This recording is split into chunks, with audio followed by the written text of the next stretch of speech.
ಪ್ರತಿ ವರ್ಷ ಆಷಾಢ ಮಾಸದ ಕೊನೆಯ ದಿನದಂದು ಅಂದರೆ ಆಷಾಢ ಅಮಾವಾಸ್ಯೆಯಂದು ಈ ವ್ರತವನ್ನು ಆಚರಿಸಲಾಗುತ್ತದೆ. ಈ ಬಾರಿ ಜುಲೈ 24 ಗುರುವಾರದ ದಿನ ಭೀಮನ ಅಮಾವಾಸ್ಯೆ ಬಂದಿದೆ. ಇದನ್ನು ಪತಿ ಸಂಜೀವಿನಿ ವ್ರತ, ಆಟಿ ಅಮಾವಾಸ್ಯೆ, ದಿನಸಿ ಗೌರಿ ಪೂಜೆ ವ್ರತ, ಜ್ಯೋತಿ ಸ್ತಂಭ ಗೌರಿ ವ್ರತ, ಭಂಡಾರದ ಹಬ್ಬ, ಕೊಡೆ ಅಮಾವಾಸ್ಯೆ ಎಂದು ಕೂಡ ಕರೆಯುತ್ತಾರೆ. ಮದುವೆಯಾದ ನಂತರ 5, 9 ಅಥವಾ 16 ವರ್ಷಗಳ ಕಾಲ ಮಹಿಳೆಯರು ಈ ವ್ರತವನ್ನು ಆಚರಿಸುವುದು ಬಹಳ ಒಳ್ಳೆಯದು. ಜ್ಯೋತಿರ್ಭೀಮೇಶ್ವರ ವ್ರತವು ಆಷಾಢ ಅಮಾವಾಸ್ಯೆಯೆಂದು ಆಚರಿಸಲಾಗುವ ಮಂಗಳಕರವಾದ ವ್ರತವಾಗಿದೆ. ಅಮಾವಾಸ್ಯೆ ತಿಥಿ ಸಮಯ ಜುಲೈ 24ರ ಬೆಳಗಿನ ಜಾವ 2:28 ಆರಂಭವಾಗಿ ಜುಲೈ 25ರ ಬೆಳಗಿನ ಜಾವ 12:40 ಮುಕ್ತಾಯವಾಗುತ್ತದೆ. ಅಮಾವಾಸ್ಯೆಯೆಂದು ಆಷಾಢ ಮುಕ್ತಾಯವಾಗಿ ಅಂದರೆ ಮರುದಿನ ಶುಕ್ರವಾರದಿಂದ ಶ್ರಾವಣ ಮಾಸ ಪ್ರಾರಂಭವಾಗುತ್ತದೆ.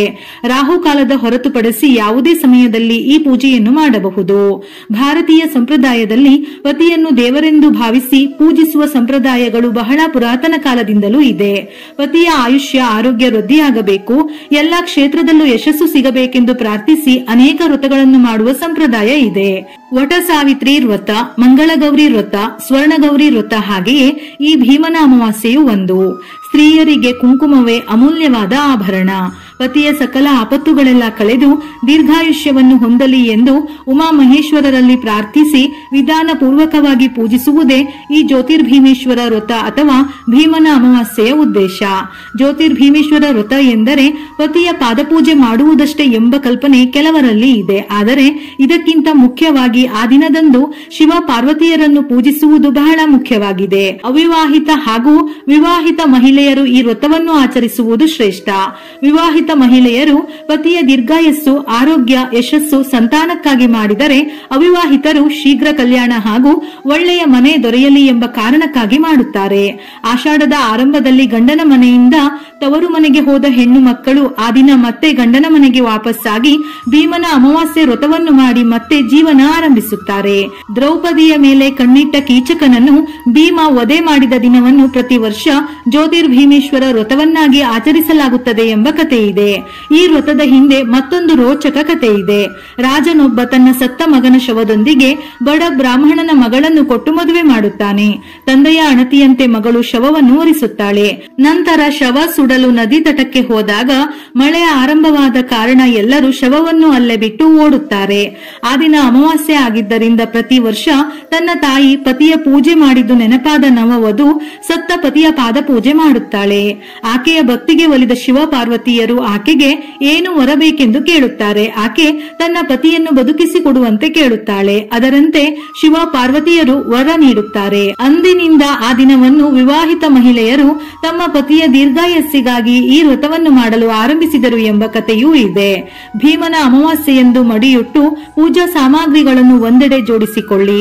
ಒಂದು ಪೀಠದಲ್ಲಿ ರಂಗೋಲಿ ಹಾಕಿ ಅದರ ಮೇಲೆ ಹೂವು, ಅರಿಶಿನ, ಕುಂಕುಮ, ಅಕ್ಷತೆ ಇಟ್ಟು ಆ ರಂಗೋಲಿಗೆ ಪೂಜೆ ಸಲ್ಲಿಸಿ. ನಂತರ ಒಂದು ತಟ್ಟೆಯಲ್ಲಿ ಅಕ್ಕಿಯನ್ನು ತುಂಬಿ ಅಕ್ಕಿ ಮೇಲೆ ಅರಿಶಿನದಿಂದ ಓಂ ಹಾಗೂ ಶ್ರೀ ಎಂಬ ಬೀಜಾಕ್ಷರಗಳನ್ನು ಬಿಡಿಸಿ. ಅದರ ಮೇಲೆ ಎರಡು ಕಡೆ ಎರಡೆರಡು ವೀಳ್ಯದೆಲೆಗಳನ್ನು ಇಟ್ಟು ಅರಿಶಿನ, ಕುಂಕುಮ, ಹೂವು ಇಟ್ಟು ಅದರ ಮೇಲೆ 2 ದೀಪದ ಕಂಬಗಳನ್ನು ಇಡಿ. ಈ ದೀಪದ ಕಂಬಗಳು ಶಿವ ಪಾರ್ವತಿಯರ ಪ್ರತೀಕವಾಗಿದೆ. ಈ ದೀಪಗಳಿಗೆ ಅರಿಶಿನದ ಕೊಂಬನ್ನು ಕಟ್ಟಬೇಕು. ನಿಮ್ಮ ಬಳಿ ಶಿವ ಪಾರ್ವತಿಯರ ಫೋಟೋ ಇದ್ದರೆ ಅದನ್ನೇ ಪೂಜೆಗೆ ಇಡಬಹುದು. ತಟ್ಟೆಯ ಮುಂದೆ ಮತ್ತೆರಡು ದೀಪಗಳನ್ನು ಇಟ್ಟು ದೀಪ ಹಚ್ಚಿ ಇದರ ಮುಂದೆ ಗಣೇಶನನ್ನು ಇಟ್ಟು ವಿಘ್ನೇಶ್ವರನಿಗೆ ಪ್ರಥಮ ಪೂಜೆ ಮಾಡಿ. ಕೆಲವೆಡೆ ಮಣ್ಣಿನಿಂದ ಗೊಂಬೆಗಳನ್ನು ಮಾಡಿ ಕೂಡ ಪೂಜಿಸಲಾಗುತ್ತದೆ. ಗಣಪತಿಗೆ ಪೂಜೆ ಸಲ್ಲಿಸಿದ ನಂತರ ಮದುವೆಯಾದವರು 9 ಎಳೆಯ ದಾರದಿಂದ 12 ಗಂಟುಗಳಿರುವ ಅಂದರೆ ಈ 12 ಗಂಟುಗಳು 12 ಜ್ಯೋತಿರ್ಲಿಂಗಗಳ ಪ್ರತೀಕ ಗೌರಿ ದಾರವನ್ನು ತಯಾರಿಸಿ. ಅವಿವಾಹಿತ ಹೆಣ್ಣು ಮಕ್ಕಳು 5 ಎಳೆಯ ದಾರದಿಂದ 5 ಗಂಟುಗಳನ್ನು ಮಾಡಿಕೊಂಡು ಸಂಕಲ್ಪ ಮಾಡಿಕೊಳ್ಳಬೇಕು. ವಿವಾಹಿತೆಯರು ಶಿವ ಪಾರ್ವತಿ ಪೂಜೆಯ ನಂತರ ಪತಿಯ ಪಾದಪೂಜೆ ಮಾಡುವಾಗ ಅವರಿಂದ ಈ ಗೌರಿ ದಾರವನ್ನು ಕೈಗೆ ಕಟ್ಟಿಸಿಕೊಳ್ಳಬೇಕು. ಅವಿವಾಹಿತೆಯರು ತಾಯಿಯಿಂದ ತಮ್ಮ ಕೈಗೆ ಈ ದಾರವನ್ನು ಕಟ್ಟಿಸಿಕೊಂಡು ವ್ರತವನ್ನು ಆರಂಭಿಸಬೇಕು. ನಂತರ ಶಿವ ಪಾರ್ವತಿಯರ ಪ್ರತೀಕವಾದ ದೀಪಗಳನ್ನು ಹಚ್ಚಿ ಆವಾಹನೆ ಮಾಡಿ ಸಂಕಲ್ಪ ಮಾಡಿಕೊಂಡು ನೈವೇದ್ಯ, ಹೂವು, ಹಣ್ಣು, ದೀಪ, ಧೂಪಗಳಿಂದ ಶಿವ ಅಷ್ಟೋತ್ತರ, ಗೌರಿ ಅಷ್ಟೋತ್ತರದೊಂದಿಗೆ ಪೂಜೆ ಮಾಡಿ. ಸಾಧ್ಯವಾದರೆ ಈ ದಿನ ಲಲಿತಾ ಸಹಸ್ರನಾಮ ಪಠಣ ಮಾಡಿ. ಇನ್ನು ಅಮಾವಾಸ್ಯೆಯ ದಿನ ಲಕ್ಷ್ಮಿಯ ಆರಾಧನೆ ಮಾಡಿದರೆ ದುಪ್ಪಟ್ಟು ಫಲಗಳು ಪ್ರಾಪ್ತಿಯಾಗುತ್ತದೆ. ಅಮಾವಾಸ್ಯೆಯ ದಿನ ಮನೆ ಒರೆಸುವ ನೀರಿಗೆ ಉಪ್ಪು ಬೆರೆಸಿ ಮನೆಯನ್ನು ಶುಚಿಗೊಳಿಸಬೇಕು. ಹೀಗೆ ಮಾಡುವುದರಿಂದ ನಿಮ್ಮ ಮನೆಯಲ್ಲಿರುವ ದಾರಿದ್ರ್ಯ ಹೊರಟು ಹೋಗಿ ನಿಮ್ಮ ಮನೆಗೆ ಧನಲಕ್ಷ್ಮಿ ಪ್ರವೇಶಿಸುತ್ತಾಳೆ. ಊಹಿಸಲಾಗದಷ್ಟು ಐಶ್ವರ್ಯವನ್ನು ನಿಮ್ಮ ಮನೆಗೆ ತರುತ್ತಾಳೆ. ಮುಖ್ಯವಾಗಿ ಈ ದಿನ ಕಾಗೆಗೆ ಆಹಾರ ನೀಡುವುದು ಬಹಳ ಒಳ್ಳೆಯದು. ಅಮಾವಾಸ್ಯೆಯ ದಿನ ಮನೆಯ ಮುಂದೆ ಅರಿಶಿನದ ನೀರನ್ನು ಸಿಂಪಡಿಸಿ. ಹೀಗೆ ಮಾಡುವುದರಿಂದ 7 ತಲೆಮಾರುಗಳ ಐಶ್ವರ್ಯ ನಿಮ್ಮ ಮನೆಗೆ ಲಭಿಸುತ್ತದೆ. ಲಕ್ಷ್ಮೀ ದೇವಿಗೆ ಪ್ರಿಯವಾದ ದಿನಗಳಲ್ಲಿ ಅಮಾವಾಸ್ಯೆ ತಿಥಿಯೂ ಕೂಡ ಒಂದು. ಅಮಾವಾಸ್ಯೆ ತಿಥಿ ಎಂದರೆ ಲಕ್ಷ್ಮೀ ದೇವಿಗೆ ಪ್ರಿಯ. ಹಾಗಾಗಿ ಈ ದಿನ ಮಹಿಳೆಯರು ಬೆಳಗ್ಗೆಯೇ ತಲೆ ಸ್ನಾನ ಮಾಡಿ ದೇವರ ಮನೆಯಲ್ಲಿ ಲಕ್ಷ್ಮೀ ದೇವಿಯನ್ನು ಪ್ರಾರ್ಥಿಸಿ ಒಂದು ತುಪ್ಪದ ದೀಪವನ್ನು ಬೆಳಗಿಸಿ ಲಕ್ಷ್ಮೀ ದೇವಿಗೆ ನಮಸ್ಕಾರ ಮಾಡಬೇಕು. ಅಮಾವಾಸ್ಯೆಯ ದಿನ ತುಪ್ಪದ ದೀಪ ಬೆಳಗಿಸಿದರೆ ಲಕ್ಷ್ಮೀ ದೇವಿಯ ಆಶೀರ್ವಾದ ಬೇಗ ಸಿಗುತ್ತದೆ.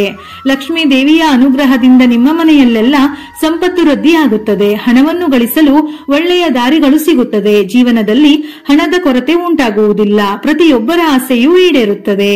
ವಿಡಿಯೋ ಇಷ್ಟ ಆಗಿದ್ದಲ್ಲಿ ಮರೆಯದೆ ಲೈಕ್ ಕೊಟ್ಟು ನಿಮ್ಮವರಿಗೆ ಶೇರ್ ಮಾಡಿ.